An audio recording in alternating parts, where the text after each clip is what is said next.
On a hot, dusty planet far from Earth, there was a place no honest man liked to visit: the broken market.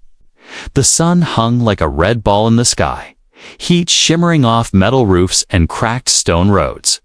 It smelled of oil, sweat, and sadness. In the middle of this place, on a small wooden platform, stood a tall alien girl named Arixa. Her skin was silver gray. Her hair was long and pale blue, falling over her face like a curtain. Her body was different from the other aliens. She was wide in her hips, soft around her middle, and full in her chest. Not like the slim and sharp aliens people usually saw. Her stepfather, a short, angry alien man with yellow teeth and a scar across his cheek, stood beside her. He shouted in a loud voice, "Strong bones, healthy female, cheap price." But the crowd didn't move. Arixa could hear their whispers. "She's too wide. Her body's too big for breeding. No one wants that." Arixa stood very still, looking down. She didn't cry. Her eyes stared at her feet. In her heart, she already knew she wasn't wanted, not by her family, not by strangers. Her stepfather's voice grew louder, more desperate. He waved his arms. "Come on. One drink's worth is enough. Take her." Still, no one stepped forward. Then, through the dust and heat, a new figure appeared. A tall human man wearing a black coat, dust on his boots, and a serious look in his eyes. His name was Jonas, but no one here knew that yet. The stepfather noticed him and grinned.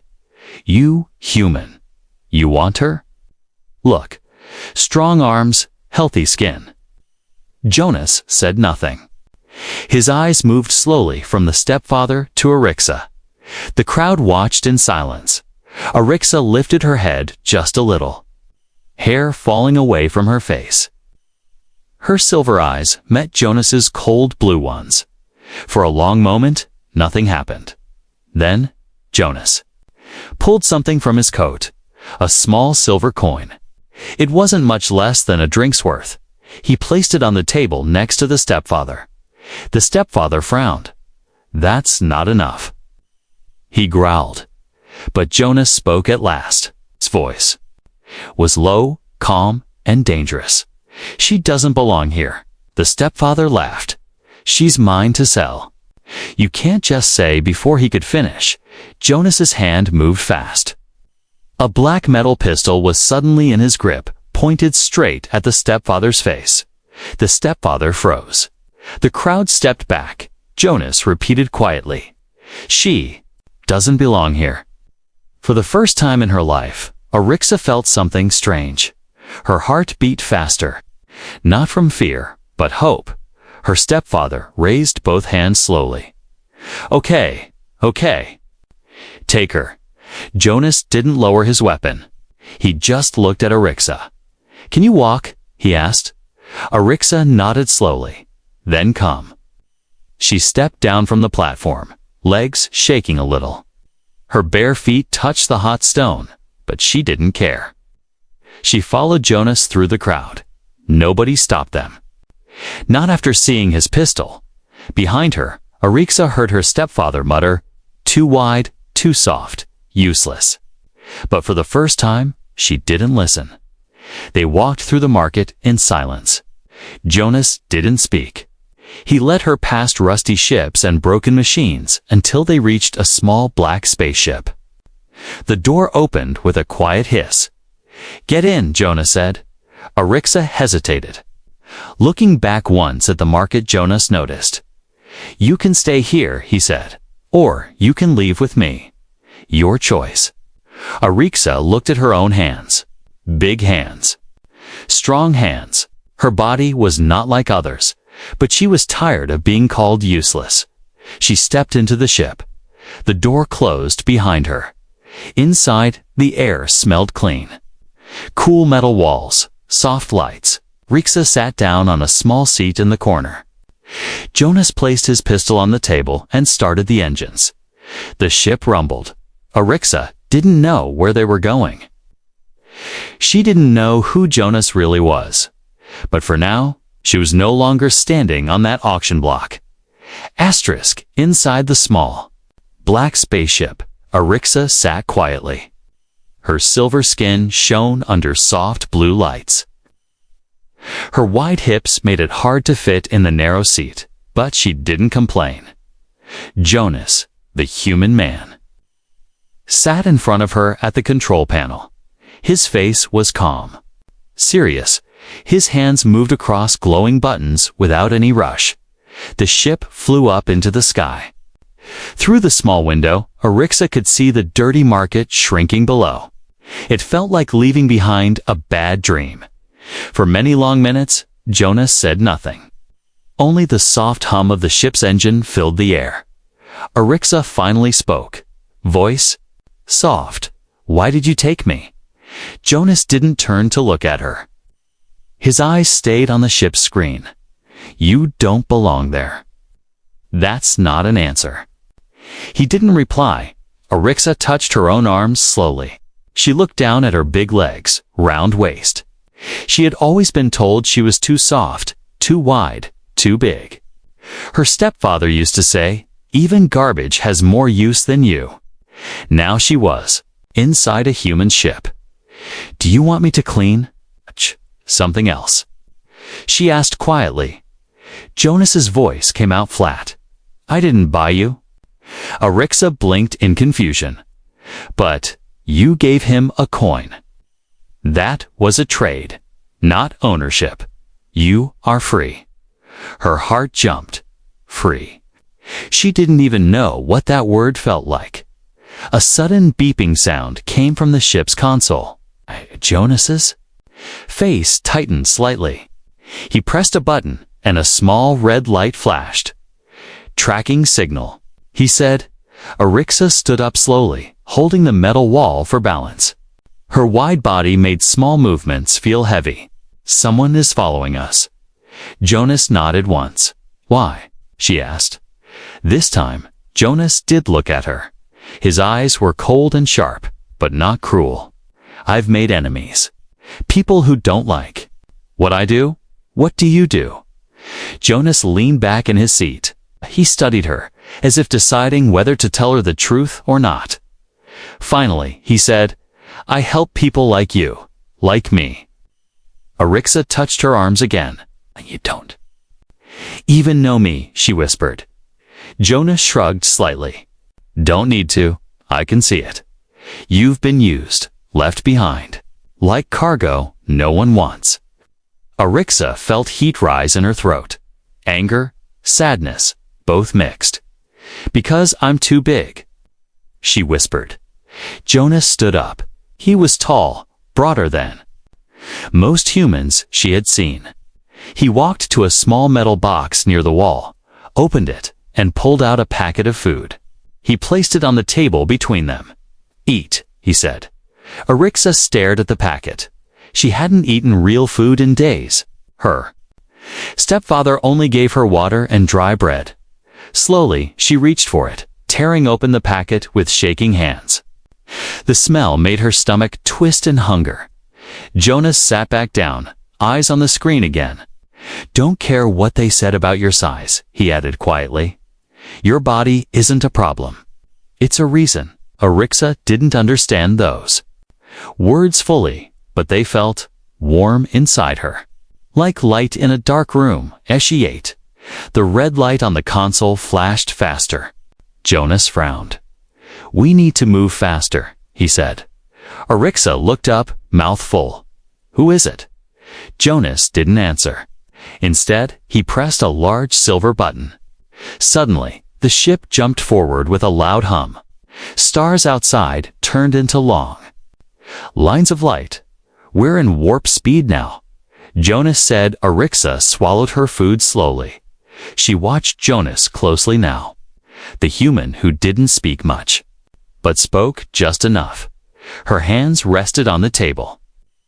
Big hands, strong fingers. What will happen now? She asked. Jonas leaned back, closing his eyes for a moment.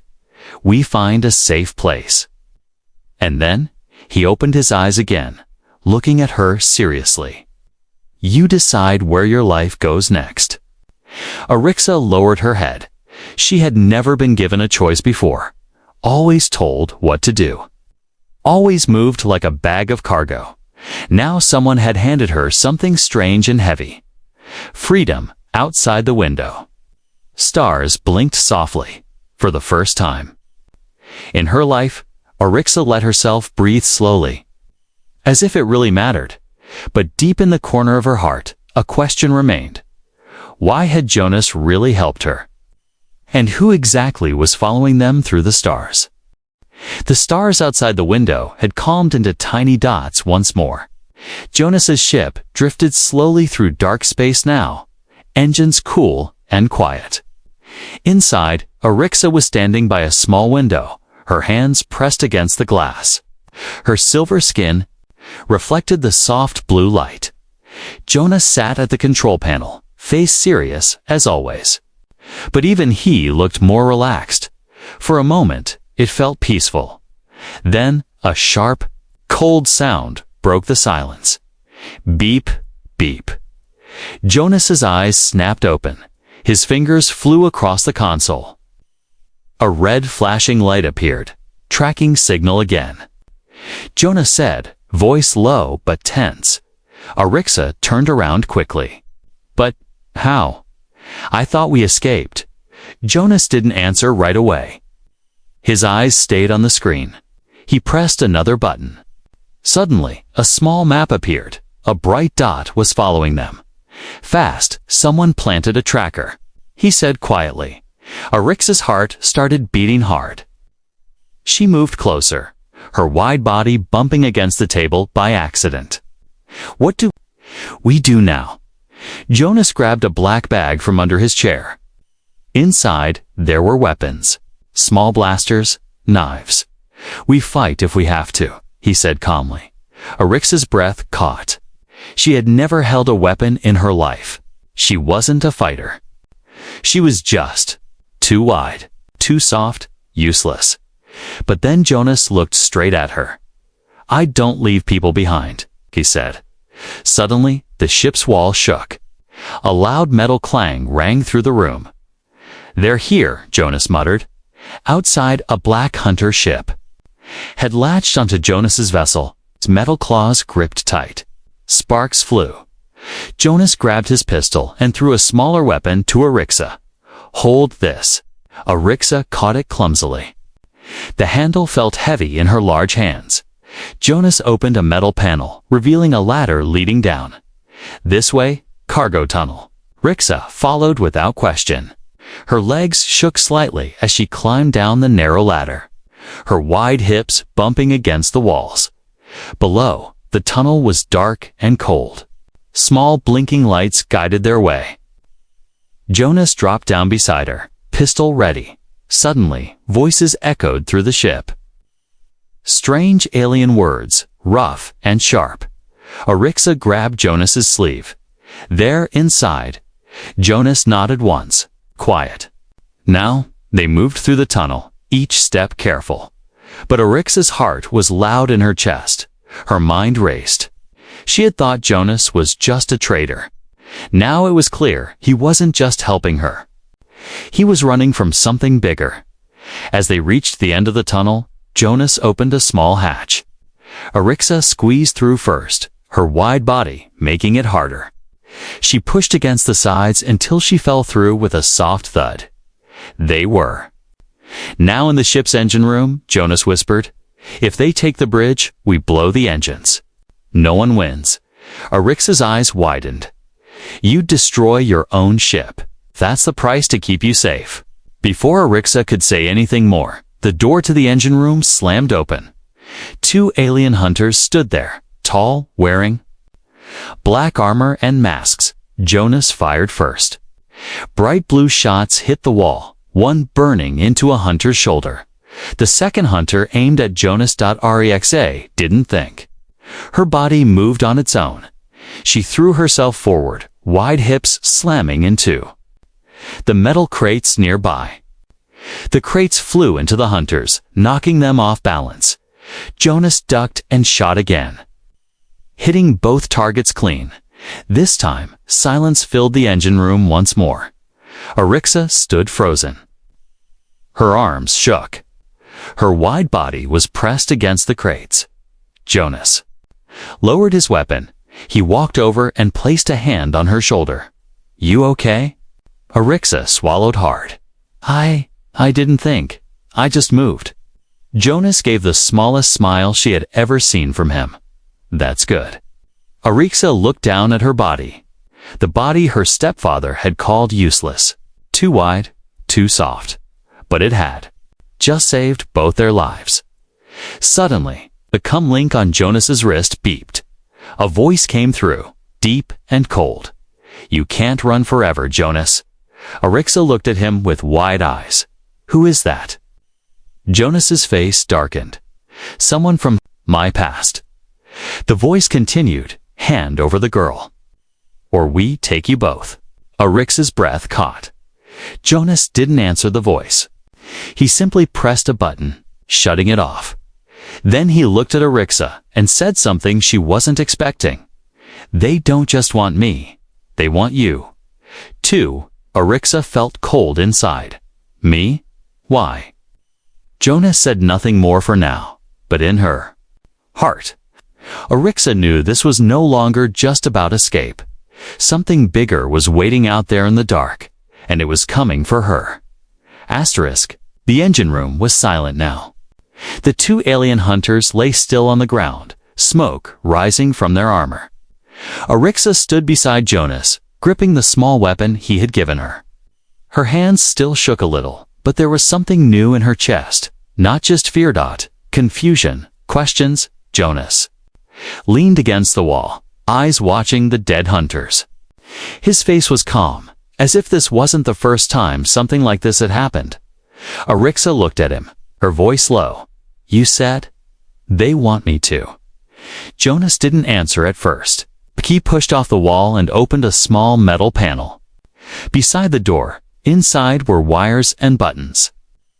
He cut one wire, pressed a button, and sealed the ship's emergency locks. Then, slowly, he turned to her. "Yes, not because of who you are, but because of what you are." Arixa touched her own arms. Her silver skin, soft and wide. Her big legs, her full body. All her life, people said it was a mistake. A useless shape. "What do you mean?" she whispered. Jonas sat down on a metal crate, setting his pistol beside him. His voice was lower. Now, almost like he was telling a secret. "Your species was engineered long ago," he said. "Designed for hard conditions. Cold planets, gravity changes, toxic air." But there was a problem. Arixa listened closely, not blinking. "Most of your kind became too thin, too fragile. Couldn't survive the new worlds." Jonas looked up, eyes serious. "Only those with strong builds like yours could handle it. Wider hips, stronger muscles, full bodies. You weren't weak." Arixa's heart beat faster. "But then, why did they say I was useless?" Jonas's face darkened. "Because breeding rules changed. Politics. Money. People in charge wanted perfect shapes. They forgot what really mattered." Arixa stepped back, leaning against the wall. Her mind spun. All those years, her stepfather, the market, and now this. "So I'm rare?" she asked softly. Jonas nodded once. Maybe. That's why bounty hunters are after you." Arixa's hands gripped the metal rail behind her. Her fingers turned white. "But why do they want me?" "To sell me." Jonas's voice grew colder. "No, worse. To use you. Experiments. Cloning, maybe force breeding. I've seen it before." Arixa felt like the floor shifted under her feet. Her stomach twisted. She looked at her own wide hips like she was seeing them for the first time. Not ugly, not useless. A weapon, a treasure. Her eyes burned, but she didn't cry. Not now. Suddenly, Jonas's cum link buzzed again. Another signal. Arixa jumped. Jonas checked the screen. "They're sending more. We have to go," she said quickly. Jonas shook his head. "No, we don't just run now. We need answers." He opened a hidden compartment in the floor. Inside was a small black device. Arixa watched as he turned it on. A soft blue light filled the room. "What's that?" she asked. Jonas's voice was calm again. "A memory tracer?" "A what?" He pointed at her. "You don't remember where you came from, right? Your real parents." Arixa froze. Memories flashed in her mind. A woman's soft voice. A warm hand. A silver light. Then darkness. I don't know. Everything feels blocked. Us. Jonas held out the device. "This can unlock those memories." Arixa stepped back. "What if I don't want to know?" Jonas stood up. He wasn't smiling, but his voice softened just a little. "If you don't remember who you are, someone else will decide it for you." Arixa closed her eyes. Her hands trembled. But slowly, she stepped forward. Jonas pressed the device gently against her temple. The blue light brightened. Arixa gasped. Suddenly, she saw things she had never remembered before: a bright silver city. Her real mother, tall and strong-like. Her scientists, a room full of lights. Her mother crying, saying, "They'll come for you one day, my child. Be strong." Then, darkness again. Arixa opened her eyes, breathing hard. Her body felt hot all over. Her heart pounded like a drum. Jonas caught her before she fell. "What did you see?" Arixa whispered. "My mother. She knew." "Ah, she knew?" "She knew they'd chase me." Jonas nodded. "That means there's more out there. Maybe others like you." Arixa's eyes shone now. Silver light flickered across her skin. Her wide body stood tall, steady. She wasn't just an unwanted girl anymore. She was a survivor. And maybe the key to saving others. Jonas picked up his pistol again. His voice turned sharp. "Let's get ready. More hunters will arrive soon." Arixa gripped the railing beside her, but this time her hands didn't shake. She was ready too. The ship's air felt heavier now. Jonas stood by the control panel. Arixa sat on the metal bench, her hands resting on her knees, head down. For the first time since leaving the market, she wasn't thinking about her size or shape. She wasn't thinking about her stepfather's ugly words. Now, she only thought about one thing. What if Jonas was right? Her body wasn't weak. It was made for survival. But why had no one ever told her? Why had her own people thrown her away? Suddenly, the ship's alarm screamed. It's a sharp, loud siren. Red lights flashed along the walls. Jonas cursed under his breath. He ran to the console. "They've locked on to us." He shouted. Arixa jumped to her feet, wide eyes glowing faint silver. More hunters. Jonas checked the screen. Yes. Bigger ship this time. "They're trying to pull us in." He pulled the lever, trying to speed up the ship. But the engines struggled. Arixa grabbed the metal railing to keep her balance. The floor shook under her feet. "Why can't we get away?" she asked. Jonas's jaw tightened. "Using a gravity tether? Aye, it holds us in place." Arixa stared at the control panel, feeling useless again, but only for a second. Then she remembered Jonas had said her kind was built for hard conditions. Heavy gravity, strong forces. Her size wasn't just for show. "Is there anything I can do?" she asked quickly. Jonas opened his mouth to say no, but he paused, looking at her more carefully now. "There is," he said, "but it's risky." Arixa stepped closer. Her wide shoulders brushed against the walls as she moved. "I don't care. Tell me." Jonas pointed to the back of the ship. "There's an engine override switch in the lower chamber. Controls raw power flow." Arixa frowned. "So?" Jonas explained quickly, voice tense. If you pull it, the gravity tether can't hold us. But the engine room will flood with force energy. Normal bodies would get crushed. Arixa looked at him slowly. I'm not normal, remember? Jonas gave a small nod. Without another word, Arixa ran toward the lower chamber. Her wide steps echoed. Through the metal hall, sweat dripped down her face. Her long blue hair flew behind her. When she reached the chamber, heat hit her like fire. The air shimmered with power. A normal person wouldn't last 5 seconds in there. But Arixa stepped. Inside, her body shook. Muscles tensed. Her silver skin glowed even brighter now. Lines of soft blue light traced across her arms and legs. It was like her body knew this kind of force. It was made for it. She reached the override switch. It was a big red handle. Metal? Heavy Arixa gripped it with both hands, planting her feet wide apart. Her strong legs held firm. Her arms flexed slowly. She pulled. The engine roared like a wild animal. The walls shook harder. Sparks flew all around her, but Arixa didn't stop. Her wide hips kept her steady. Her full body absorbed the pressure. Sweat poured from her skin, but her heart didn't slow down. Then dash click, the switch moved fully. The engine screamed once more. Then settled up in the control room. Jonas saw it happen. The ship broke free from the gravity tether.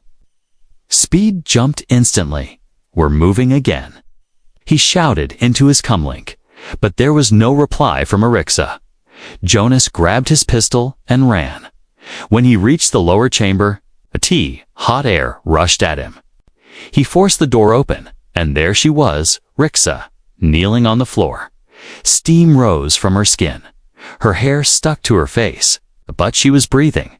Alive, Jonas ran to her side, grabbing her shoulders. Are you okay? He asked quickly. Arixa opened her eyes slowly. Soft silver glow still danced in them. I'm fine, she whispered. Her voice was hoarse but steady. Jonas pulled her to her feet. Even now, she stood strong, legs wide and sure. You really are built different, Jonas said with quiet respect. Arixa gave a small smile through her tired face. I told you, I'm not normal. For the first time since they met, Jonas actually chuckled, then his face turned serious again. We need to get clear now. Those hunters will try again. Arixa nodded once, but inside she felt something new. Power. Real power. Her body wasn't a mistake. It wasn't a curse. It was the reason she was still alive. Jonas helped her back to the control room. As she sat down, Arixa looked out at the stars once more. She wasn't just running anymore. She was fighting back now. Asterisk. The black ship landed at the edge of the colony planet. Dust and smoke rose around it as the engines powered down. Arixa stood beside Jonas inside the ship, both watching through the small window. Her silver eyes were calm now, not full of fear like before. Her wide hips, full arms, her strong build. It wasn't something she wanted to hide anymore. Jonas checked his pistol, voice steady as usual. You sure about this? Arixa nodded. Her voice was clear. Yes. It's time. The colony's market still stood, just like before. Rusty metal stalls, broken signs, people moving in slow, tired lines. But this time, Arixa wasn't coming as a slave or cargo. She was coming as herself. Jonas opened the ship door. Together, they stepped out onto the hot stone road. The sun was heavy and red above them as they walked toward the market. Whispers began. That's her. The wide one. She's back. And with a human, Arixa kept her eyes forward, ignoring the voices. Her heart was strong now. Her back straight, at the center of the market, right where she'd once been sold, stood her stepfather. He looked almost the same, short, angry scar across his cheek. But now he had another alien girl tied to the same wooden stand. She was smaller then, Rixa thin, scared, crying quietly. Arixa stopped walking, her jaw tight. Her hands closed into fists. Jonas stepped beside her. "You want me to handle it?" Rixa shook her head slowly. "No, this is my fight." She stepped forward. Her stepfather saw her now. His yellow teeth showed in a nasty grin. "Well, look who came back. Thought the human would eat you by now?" Arixa didn't answer. She kept walking until she was right in front of him. The crowd gathered around. No one spoke. Her stepfather waved at the girl tied to the stand. Interested again? Human. Strong. Bones, cheap price. Jonas didn't even blink. Arixa's voice finally rose, steady as stone. "No more." Her stepfather's grin faded slightly. "What?" Arixa stepped closer until she stood right beside the wooden stand. "I'm not for sale anymore, and neither is she." The smaller alien girl looked up with wide eyes, hope flickering for the first time. Arixa's stepfather growled, grabbing a metal rod from the table. "You think you're strong now? Still too wide, still too soft." He swung the rod toward her, but Arixa didn't move back. Her wide arm lifted, catching the rod easily. The metal bent under her grip like soft clay. Gasps filled the crowd. Her stepfather's face turned white. Arixa pulled the rod from his hand, dropped it on the ground with a loud clang. "I'm not useless," she said clearly. "My body is not a curse." The whole market was silent now. Even the traders watched her stepfather stepped back, shaking. He reached for a small blaster under the table. Jonas moved fast, but Arixa was faster. Her wide hand grabbed her stepfather's arm, twisting it easily. The blaster fell. "Please," he gasped. "I raised you." Arixa's silver eyes burned. "No, you sold me."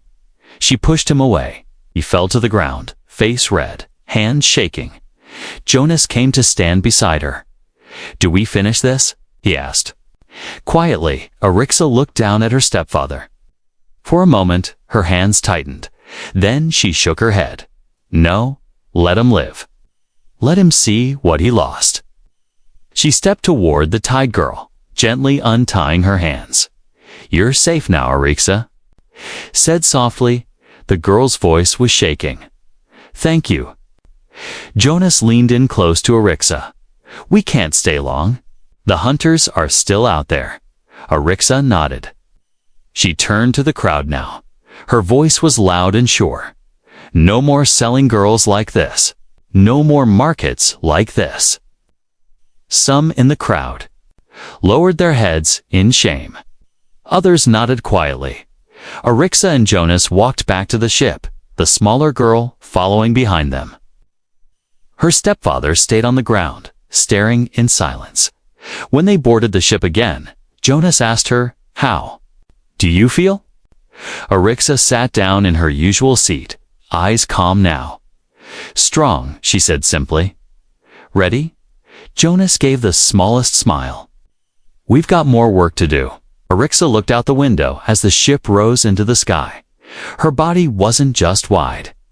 It wasn't too soft. It was made to survive, to protect. And now she was going to use it for something bigger. The stars outside Jonas's ship now felt familiar to Arixa. No longer cold or far away, just quiet. Peaceful. It had been 2 weeks since they left the colony market. Arixa had saved the thin alien girl. Her stepfather hadn't followed. Word must have spread. The wide-bodied alien girl wasn't weak anymore. She sat now in the ship's main room, fixing a small metal part with her strong silver fingers. Across from her, Jonas checked maps and ship coordinates. Arixa's wide arms and full hips no longer felt like something strange. In fact, moving around the small ship, she often had to twist sideways or duck under low beams. But she didn't mind. She had accepted it. Jonas broke the silence. Message came in today. Arixa looked up, silver eyes sharp. "From who?" Jonas tapped the screen. A colony out near Sector 7. Refugee station. Arixa stood slowly, her large hands resting on the table. More girls like me. Jonas nodded once. Maybe they asked for help. Arixa closed her eyes for a moment. Her heart beat steady now. No fear, only purpose. Let's go, she said. Calmly, Jonas punched in the coordinates. The ship engines hummed, but as they prepared to jump, an alarm flashed. Arixa's body tensed. Hunters. Jonas checked the screen. His voice dropped low. No, something bigger. A large ship appeared behind them, dark gray. Twice the size of Jonas's ship. Arixa stepped closer to the window. Her wide shoulders nearly filled the frame. That's not just bounty hunters, she said. Jonas's jaw tightened. Military, high level. The comlink buzzed. A voice spoke. Unknown human ship. You are carrying stolen genetic property. Surrender the female now. Arixa's fists closed. Her silver skin glowed slightly under stress. Jonas didn't reply to them. He looked at her. This is your call, he said. We run or we fight. Arixa stared at the ship outside. Her heart wasn't shaking anymore. I don't want to run forever, she said, but I won't let them take me. Jonas gave a small nod. Then we fight smart. Suddenly, the thin alien girl Arixa had saved stepped into the room. She had been quiet all this time, but now her voice was clear. I'll help too. Arixa smiled gently. Thank you. Wow. Jonas handed out small blasters. God. Everyone prepared. But Arixa wasn't thinking about the weapons. She was thinking about what her mother had told her in that hidden memory. They'll come for you one day. Be strong. Arixa wasn't just running for herself anymore. Now she was protecting others. The enemy ship fired first. Blue beams lit up the dark space. Jonas spun the controls. Their small ship dodged left, moving fast. Shields up. Jonas shouted. Arixa held on to the wall. Her wide stance kept her steady, even as the ship shook. She grabbed the engine override handle again, the same one she had pulled before. Jonas looked at her. You sure? Arixa nodded once. This is my power. Let me use it. She pulled the handle with both hands. Her muscles flexed. Silver light glowed along her arms. The ship's engines roared. Power levels jumped past the red line. Jonas grinned slightly. That's it. That's how we win. Their small ship shot forward. Straight at the enemy. The big military vessel. Wasn't ready for such a move. Arixa shouted over the engine noise. Hit their core. Now, Jonas fired a single missile. It struck the enemy ship dead center. A bright explosion filled the window. Pieces of metal flew past them. When the light faded, the enemy ship was broken in two. Drifting in silence, Arixa's shoulders relaxed for the first time in hours. Jonas leaned back in his seat. We did it, he said quietly. Arixa stepped closer. To him, resting one large hand on the back of his chair. No, she said. We're just getting started. Later that night, after landing safely on a quiet moon, Arixa stood outside the ship. The sky above was full of silver stars. The thin alien girl stood beside her now. Others to refuge Jonas had picked up along the way. Not all were as wide or strong as Arixa, but they were all survivors. Girls no one else had wanted. Now, they had a place. A family. Jonas stepped outside. Standing near Arixa feels strange, doesn't it? He asked .rex, smiled, her silver eyes calm. I thought I was the last of my kind, she said softly. But maybe I'm not. Jonas gave a quiet nod. The wind blew gently across the moon's surface. Arixa placed both hands on her wide hips. Standing tall and steady. She wasn't too wide, She wasn't too soft. She wasn't too big to survive. She was exactly what she needed to be. And now, she wasn't alone anymore.